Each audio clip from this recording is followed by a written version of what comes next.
નમસ્કાર, આપ જોઈ રહ્યા છો નેશન પ્લસ ન્યૂઝ. હું છું આપની સાથે હિતલ વગર. ખંભાતની સેશન કોર્ટે બળાત્કારના આરોપીને ફાંસીની સજા ફટકારી છે. ખંભાત તાલુકાના કાણીસા ગામે 7 વર્ષની સગીર બાળકી ઉપર બળાત્કાર ગુજારી માસૂમ બાળકીને મોતને ઘાટ ઉતારી દીધી હતી. મૃતક બાળકીના પરિવારની ફરિયાદને ગુનો નોંધી કોર્ટમાં તેની સુનાવણી હાથ ધરવામાં આવી હતી. આ બાબતે કોર્ટે દસ્તાવેજી તેમજ આધાર પુરાવા અને જુબાની ધ્યાને લઈ ખંભાત તાલુકાના કાણીસા ગામ ખાતે 7 વર્ષ અગાઉ 7 વર્ષની બાળકી ઉપર બળાત્કાર ગુજારી મોતને ઘાટ ઉતારનાર આરોપી સામે સરકારી વકીલ રઘુવીર પંડ્યાએ ધારદાર રજૂઆત કરતા આરોપી અર્જુન ઉર્ફે દડો અંબાલાલ ગોહિલને ખંભાતના એડિશનલ ડિસ્ટ્રિક્ટ જજ એન્ડ એડિશનલ સેશન કોર્ટના જજ પ્રવીણ કુમારે ફાંસીની સજા સંભળાવવામાં આવી હતી. આ સજા સાંભળતા જ આરોપી અર્જુન કોર્ટમાં રડી પડ્યો હતો. ખંભાત તાલુકાના કણીસા ગામે એક બળાત્કાર સાથે 7 વર્ષની બાળકીનું મોત નિપજાયું હતું. એ સંદર્ભે અત્રેની સેશન્સ અદાલતમાં કેસ ચાલી જતા નામદાર સેશન્સ જજ શ્રીમાન પ્રવીણ કુમાર સાહેબે આરોપી અર્જુન ઉર્ફે દડો અંબાલાલ ગોહિલને ફાંસીની સજા અત્યારે જાહેર કરેલી છે. ખૂબ જ સંતોષ સાથે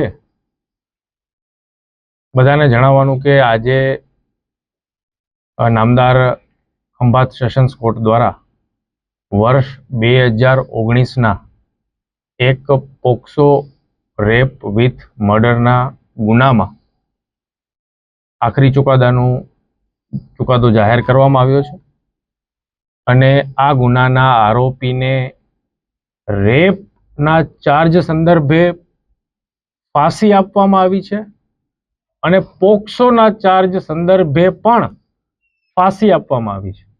આમ એક જ ગુનામાં 2 ચાર્જ સંદર્ભે આરોપીને ફાંસી આપવામાં આવી છે.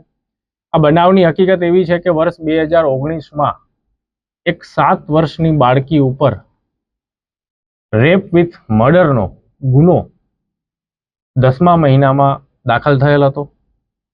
પોલીસ દ્વારા તાત્કાલિક એ જ દિવસે આરોપીની ધરપકડ થયેલ હતી અને બાદમાં ખૂબ જ સાયન્ટિફિક રીતે અને ચોકસાઈથી આ ગુનાનું ઇન્વેસ્ટિગેશન કરવામાં આવેલું હતું, જેમાં આરોપીના શરીર સ્થિતિની ચકાસણી અને પંચનામાની સાથે સાથે FSLના તમામ પુરાવા, યોગ્ય સાહેદોના નિવેદનો, તમામ સાયન્ટિફિક એવિડન્સીસ, આ બધાની મદદથી વ્યવસ્થિત રીતે આ ગુનાનું ચાર્જશીટ પણ 1 મહિનાની અંદર જ 1-1.5 મહિનામાં આ ગુનાનું ચાર્જશીટ કરવામાં આવેલું હતું અને એ સંદર્ભે બાદમાં